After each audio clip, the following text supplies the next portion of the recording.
This episode is brought to you in part by Ground News. More on them later. The building blocks were already there.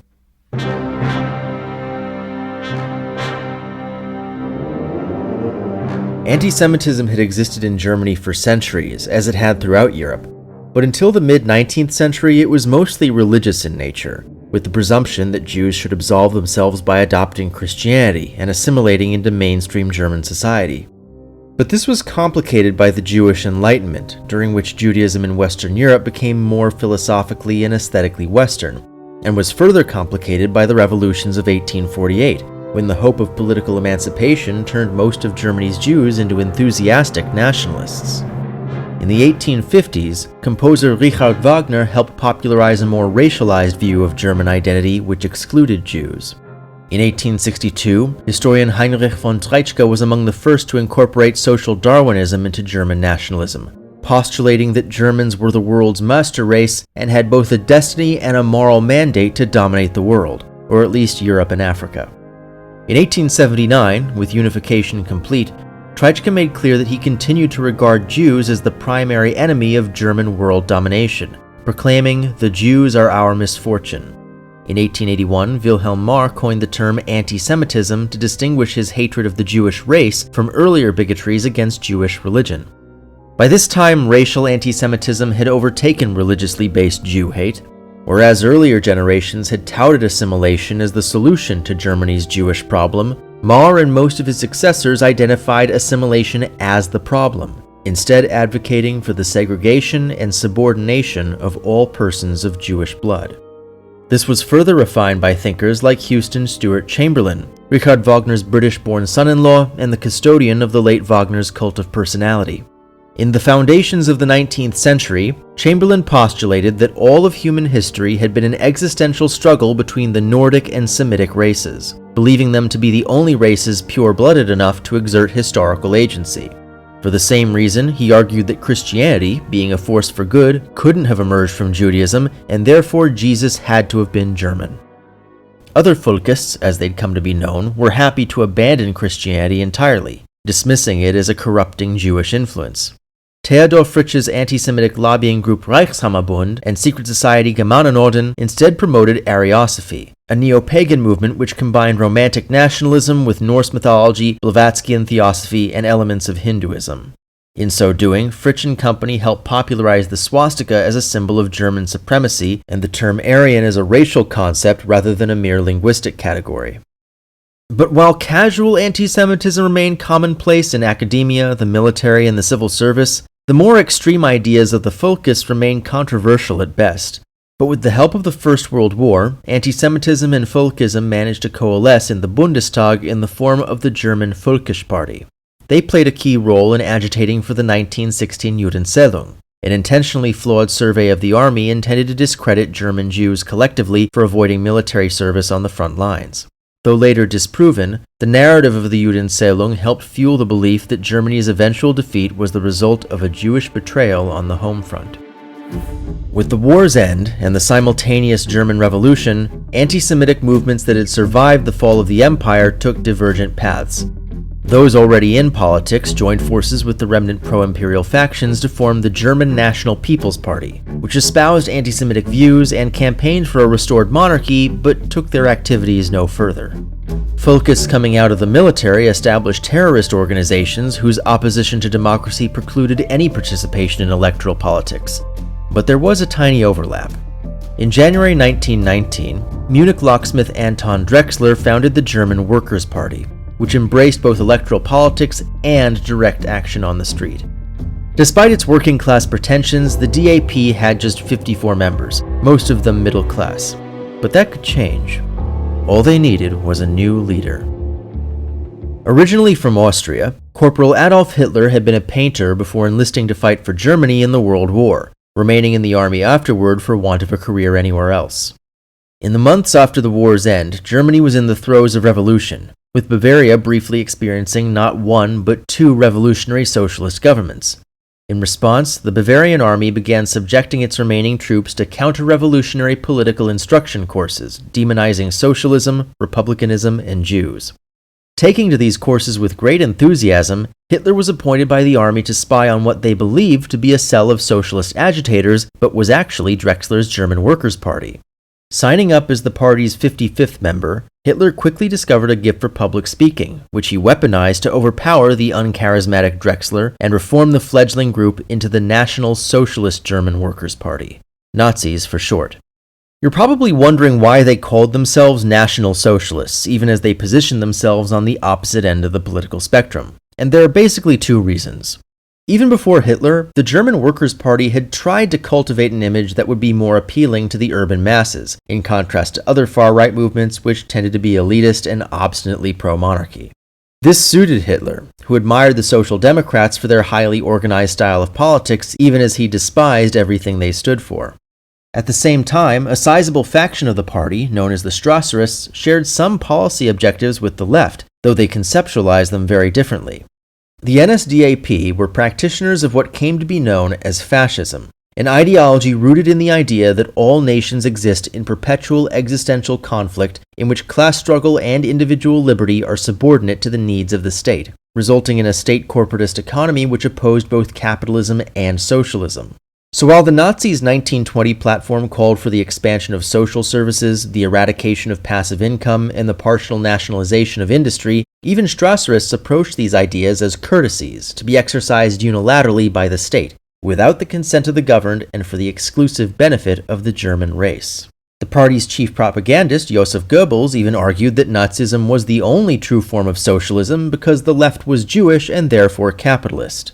But other party members, like Hitler, were uninterested in policies that could undermine their quest for power, and as good fascists, the Strasserists were perfectly happy to sit down and shut up. The rest of the 1920 platform was remarkably consistent with Nazi policy going forward. In terms of foreign policy, the Nazis sought not only to regain the territories ceded by Germany in the Treaty of Versailles, but expanded even further through the annexation, or Anschluss, of all the German-speaking parts of Europe and the conquest of non-German lands for German colonization, or Lebensraum. But no fewer than 4 of the 25 policies listed concerned Germany's Jews. Between 1918 and 1920, Germany had transformed from one of the most conservative countries in Western Europe to one of the most liberal. British and American culture were omnipresent and influential. There was an active campaign to decriminalize homosexuality, and if you were a European filmmaker or musician, Germany was the place to be. As part of that same liberalization, German Jews finally achieved social equality and visible positions in government, academia, and popular culture, freed from the stuffy monarchist establishment that had once held them back.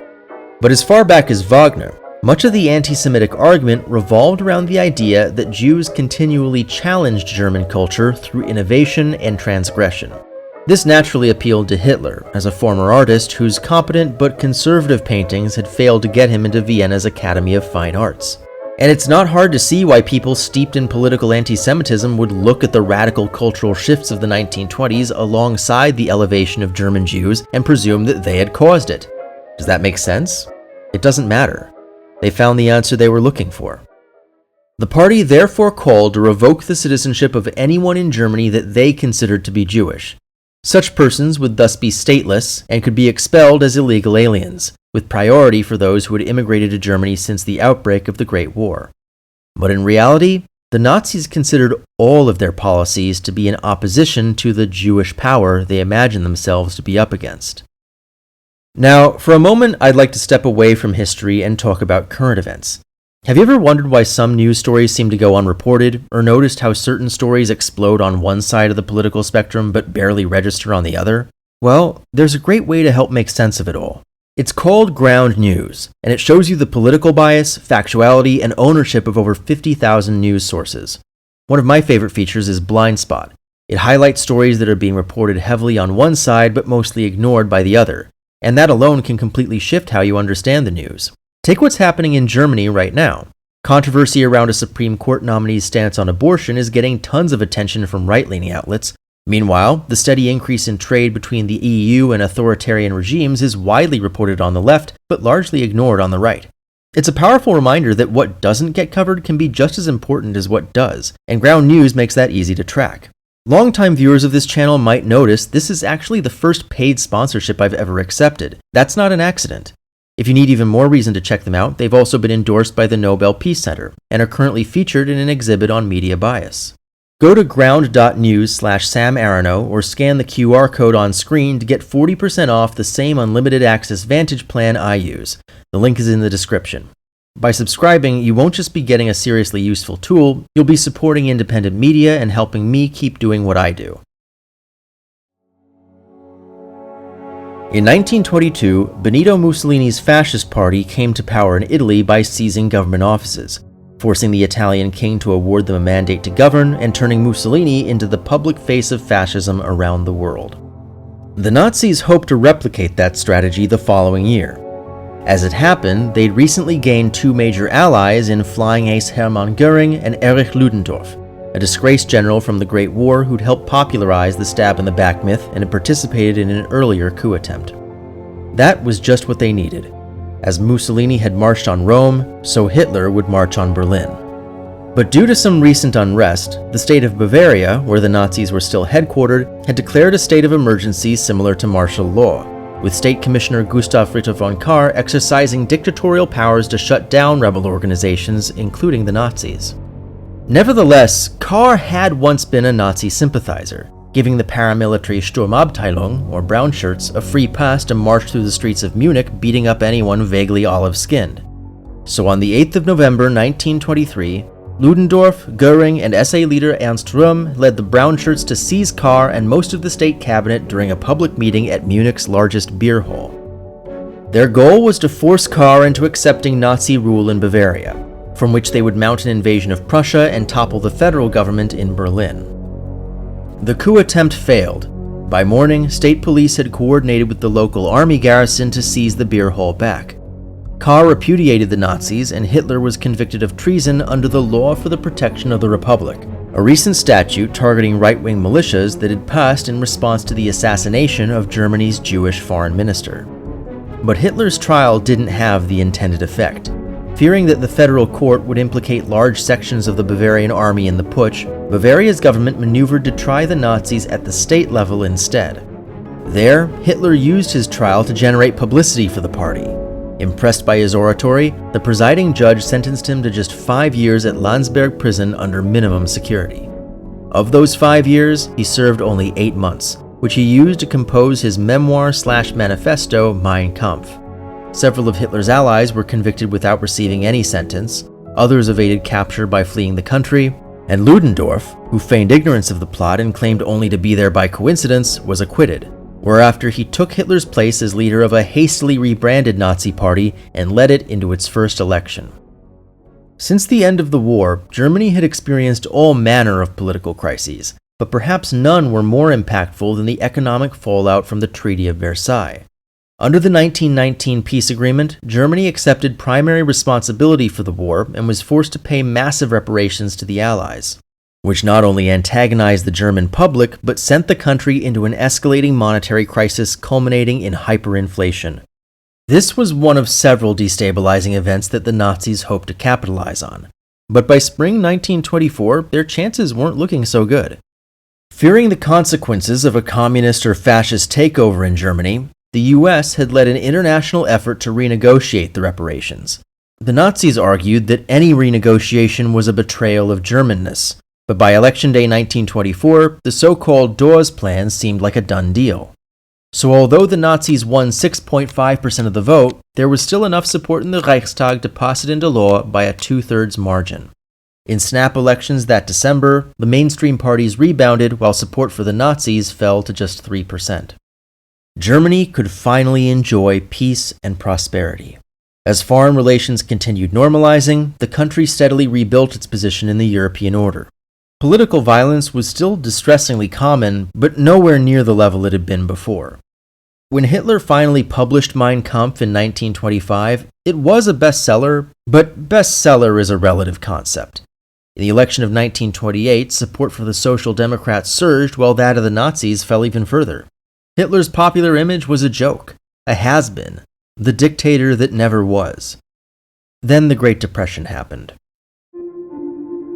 The Depression may have begun in the United States, but as the world's largest economy, the effect was global. and Germany was hit especially hard due to its reliance on American investment.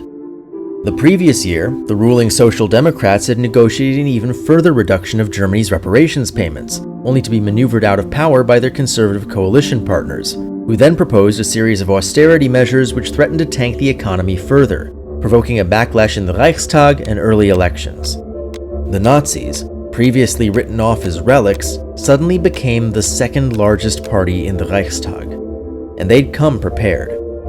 Despite their fixation with majority Catholic Bavaria and their carefully crafted image as a party of workers, the Nazis utterly failed to break through with Catholics or trade unions.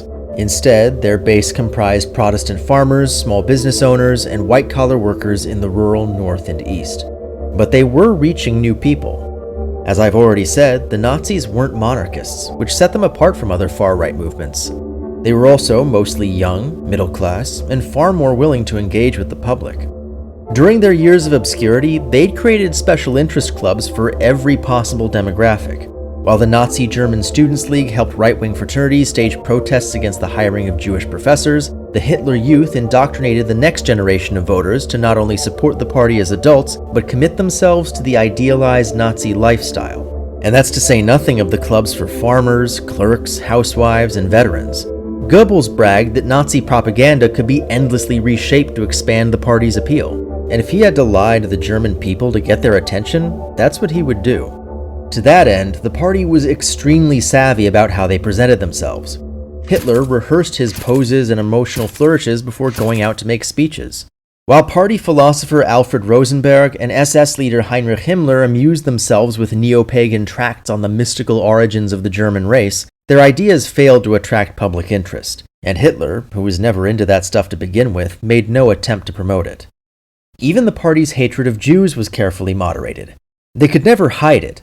The SA participated in anti-Jewish riots in Berlin and routinely harassed businesses and local governments into suppressing the work of Jewish artists, most famously Louis Milestone's adaptation of All Quiet on the Western Front. But for many voters, this was a turnoff. So Nazi speakers minimized their anti-Semitic rhetoric around certain audiences.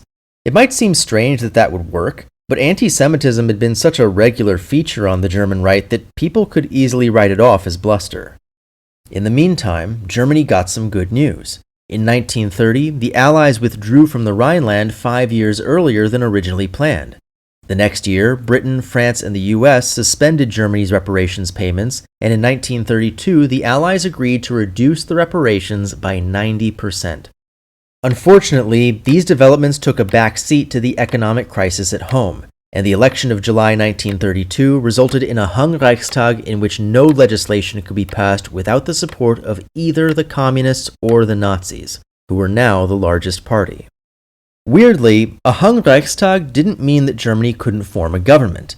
Though the 1919 constitution had intended the German presidency as a mostly ceremonial position, it still accorded the president more than the usual amount of discretionary power, including the power to appoint a chancellor and cabinet without legislative approval. Since 1925, Germany's president had been Paul von Hindenburg, the empire's top general in the First World War. Though Hindenburg had salvaged his reputation by cooperating with the Republican regime in its early years, he ultimately preferred military dictatorship over parliamentary democracy, and in that spirit he awarded the chancellorship to fellow militarist Franz von Papen, who received outside support from the Nazis and the monarchist DNVP. It wasn't enough to prevent new elections, but it was enough to kill the Lausanne Treaty. With fresh elections resulting in another hung Reichstag, Hindenburg circumvented the legislature entirely, ditched Papen in favor of General Kurt von Schleicher, and effectively ruled by decree until a third round of elections could be held that winter. But Hindenburg quickly lost confidence in Schleicher and brought Papen back. Believing he could control Hitler and manipulate him to his own ends, Papen arranged an alliance with the Nazis wherein Hitler would serve as chancellor and Papen as vice-chancellor. Thus, Hindenburg appointed Hitler as Germany's head of government on the 30th of January 1933. With the Depression nearing its lowest point, the Nazis were well positioned to make gains in the upcoming election, but they weren't going to take any chances. In the weeks leading up to the vote, the SA and SS initiated a wave of violence and intimidation against trade unions and other political parties in order to suppress voter turnout. They'd even begun torturing and murdering communist politicians. Then, 6 days before Election Day, someone set fire to the Reichstag building, destroying most of its interior. The main suspect in the fire was a Dutch communist, and while the historical verdict on his guilt is murky at best, Hitler convinced President Hindenburg that the fire had been part of a wider communist plot to overthrow the government. So Hindenburg used his emergency powers to issue a decree suspending freedom of speech, freedom of the press, freedom of assembly, habeas corpus, privacy of communications, and freedom against warrantless search and seizure. With the votes counted, the Nazis and DNVP finally had an outright majority. But lest we forget, this is a channel dedicated to Jewish history, so it's worth examining how the Jews of Germany responded to all this. Jewish organizations like the Zentralverein and Reichsbund had been active in fighting anti-Semitism as long as they'd existed. They'd been sounding the alarm about Nazism since its arrival on the national scene, but they often struggled financially and clashed over strategy. In any case, even their best possible efforts wouldn't have been adequate.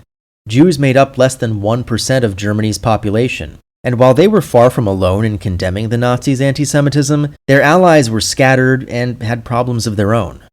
Until 1933, ordinary German Jews were practically conditioned to underestimate the threat. Casual anti-Semitism was nothing new and easily brushed off. Anti-Semitic violence, though increasingly common, still paled in comparison to the pogroms of recent memory in Poland, Hungary, Romania, and Ukraine. Even within Germany, it was a mostly rural phenomenon, which disproportionately impacted the poor and was thus easily ignored. Since no German political party had ever won a majority in the Reichstag, it was commonly assumed that a Nazi party in power would have to compromise its goals in order to form a coalition, and they'd probably prove so inept at governing that nothing would get done. De-emancipation was a worst-case scenario. And then one day it wasn't. 18 days after the election, Hitler presented the Reichstag with an enabling act that would allow the cabinet to pass laws unilaterally for the next 4 years. An act of this kind, overriding the Constitution, would require a 2/3 majority, which still should have been impossible. But the Nazis found a clever workaround, arresting all of the communist deputies and several social democrats, making a backroom deal with the Center Party to protect the interests of the Catholic Church, and bribing anyone who'd bite. Freed from the constraints of parliamentary oversight, the cabinet issued a decree banning all other political parties, incorporating their allies as party guests, immediately started building a network of concentration camps to house political prisoners, and in November they held a sham election meant to give a veneer of legitimacy to the new regime. The secret ballot was abolished, the only choices were yes or no, and only yes votes counted.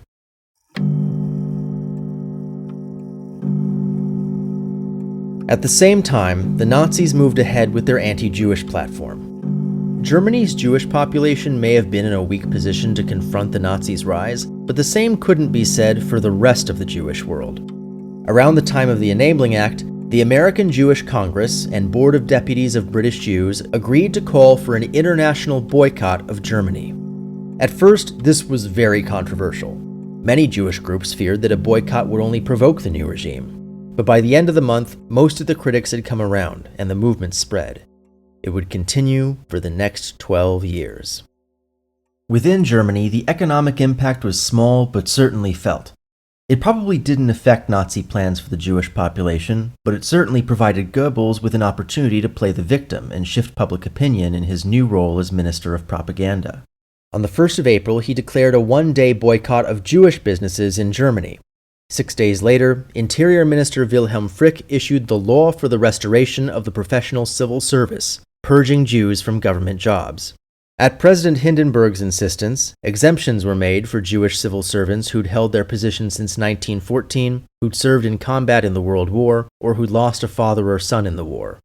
Over the rest of 1933, the cabinet issued decrees banning Jews from taking the bar exam, outlawing kosher slaughter, removing Jewish doctors from the National Health Service, limiting the number of Jewish students in schools and universities, revoking the citizenship of all naturalized Jewish immigrants, banning Jews from owning farms, and giving the government discretion to purge Jews from the press, arts, and entertainment.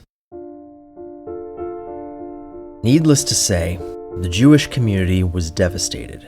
Careers were ruined, there was no telling what might happen next, and those who could began leaving the country. In 1931, Hungarian-born actor Peter Lorre broke out as the star of Fritz Lang's M. But as soon as his Jewishness barred him from working in Germany, he fled to Britain and later the United States, where he enjoyed a long and storied career.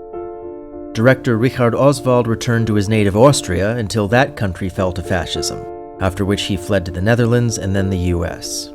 Composer Kurt Weill was similarly shut down by the Nazi authorities and fled first to Paris and then New York. Physicist Albert Einstein didn't wait for his number to come up. He'd been out of the country when the Nazis seized power, working as a visiting professor at Caltech, and as the speed of the Nazi takeover became apparent, he made plans to retrieve his family and apply for refugee status.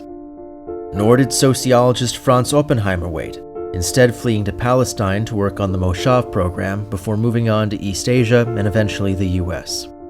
Though a convert to Christianity, chemist Fritz Haber's Jewish origins didn't exempt him from the effects of the civil service law. In August, the Nobel laureate and father of Germany's chemical weapons program fled to Switzerland, where he died just 5 months later. While the Nazis welcomed this emigration, they didn't make it easy. Back in 1931, the democratic government had instituted what they called a flight tax. Originally intended to stop wealthy Germans from taking their money out of the country, the Nazis abandoned the wealth requirement and used it to extort fleeing Jews, discouraging all but the very rich, the very poor, and the very bold. There was, however, an exception. In August, the Ministry of Economics signed an agreement with the Anglo-Palestine Bank to allow the emigration of Jewish immigrants to Palestine along with their assets in exchange for breaking Palestine's boycott of German goods. This was an extremely controversial decision. People were murdered over it, and most Jews in Palestine continued the boycott anyway, but it enabled tens of thousands to escape Germany. Over the same period, the new government initiated mass arrests, imprisonments, and murders of former Social Democrats, and a wave of book burnings intended to erase all culture considered liberal, socialist, communist, pacifist, anti-fascist, anti-racist, anti-imperialist, anti-war, anti-German, egalitarian, democratic, pornographic, kitschy, decadent, middle-class, Jewish, or gay. That was the first 7 months. What followed was a period of consolidation. In January 1934, the cabinet dissolved the states. Henceforth, all authority in Germany would flow directly from Berlin. Quite unusually, the Nazi Party had maintained 2 paramilitaries for most of its history. Founded in 1920, the Sturmabteilung were the party's main enforcement wing. But their leader, Ernst Röhm, was part of the Strasserists, the economically populist wing of the party that wanted to expand old age pensions, abolish landlords, and partially nationalize industry. Hitler had never liked these ideas and was distrustful of Röhm, which is why, in 1925, he established his own personal paramilitary, the Protection Squadron, or SS. In March 1933, the SA were still the larger and more important of the two by far. But as the Nazis consolidated power, the brown shirts steadily became less useful. By the end of the year, the SA's police powers had been rescinded. Longtime brown shirts who'd expected to be rewarded for their loyalty had to watch as the Nazis handed political appointments out to cowardly conservatives and monarchists who'd bent the knee. Without elections to contest, they couldn't even be partisan thugs anymore. Yet SA membership kept going up. While the party had stopped allowing new members, Röhm continued to welcome applicants to the brown shirts. By January 1934, membership had swelled to 3 million, 30 times the size of the German army, but with very little to show for it and even less to do. Röhm and his allies in the party had been content to sit back and shelve their economic philosophy while the party was still fighting its way to power. But since absolute power had been achieved, Röhm could no longer stay quiet, reviving his demands for a second revolution and setting his sights on the army. While most of Germany's army was willing to work with Hitler, their leaders hadn't come up with the party and were very protective of their independence. Röhm hoped that he could use that independence to drive a wedge between them and Hitler, maybe even enabling the SA to replace the army. But forced to choose between them, there was no question. Hitler had plans. He was going to need the army. Nobody needed the SA anymore. On the night of the 29th of June, brown shirts marched through the streets of Munich denouncing Hitler in anticipation of a planned meeting with him. But Hitler was already on his way. Landing in the early morning, he met with key leaders of the SA, had them arrested, and quickly organized his SS bodyguards to go with local police and capture Röhm, who was vacationing on the Austrian border. From there, Röhm was imprisoned and summarily executed after refusing an order to commit suicide. The Night of the Long Knives had begun. By this time, it was clear that the entire SA leadership was to be taken out. Back in Berlin, SS commander Heinrich Himmler had also been placed in charge of the secret state police, or Gestapo, who would now take the lead.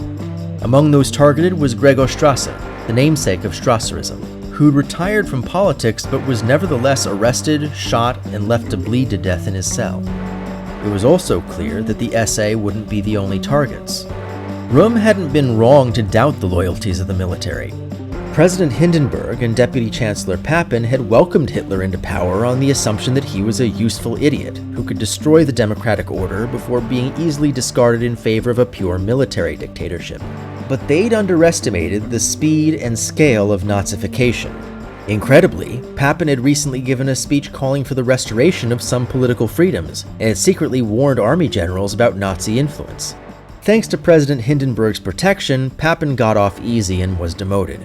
But the same couldn't be said of many of the conservatives, reactionaries, and militarists who'd held their tongues during the takeover but had opposed Hitler in the past, like former Governor Kahr and former Chancellor Schleicher. According to Himmler's official body count, the Night of the Long Knives resulted in 83 summary executions of suspected traitors, but the number is probably much higher. The SA itself wasn't dissolved, but it was forcibly downsized multiple times, and would never occupy a position of influence again. President Hindenburg's fears over the Nazis' consolidation of power had come far too late in more ways than one. Exactly 1 month after the purge, he died from a case of bladder cancer that had metastasized and spread to his lungs.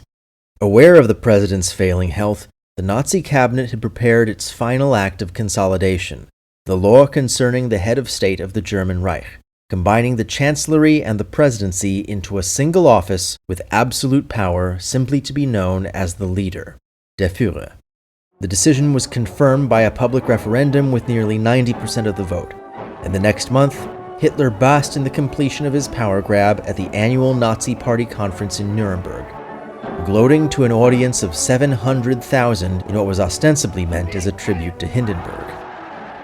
At the following year's Nuremberg rally, Hitler brought the entire Reichstag with him to pass 2 laws finalizing the political status of German Jews. The Reich Citizenship Law redefined German citizenship as belonging to those of German or related blood. So that's it. Jewish emancipation revoked.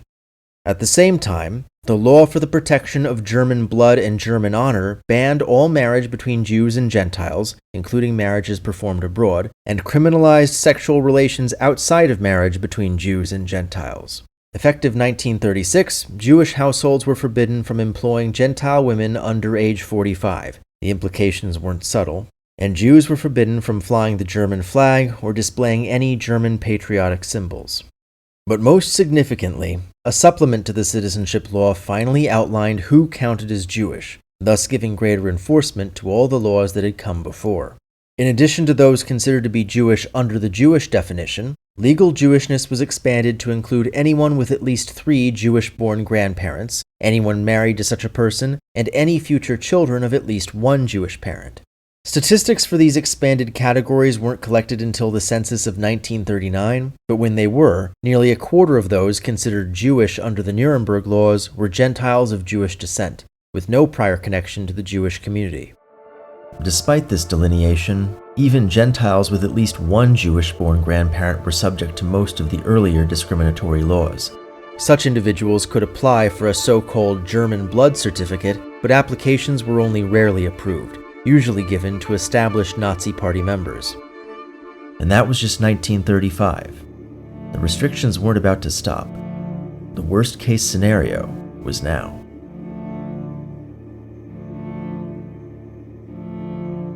Special thanks to my patrons, including Mir Akbar Ali, David Ben Yosef, Jeremy Biskin, Boris Cherny, Dr. Chike, Andrew Ettinger, FC, Jay Fleischman, Oshar Gordon, Bob Huddy, Raphael Kellerman, Sol Cohn, Jacob Kossoff, Milk and Honey, David Safarian, and Jeffrey Schweitzer.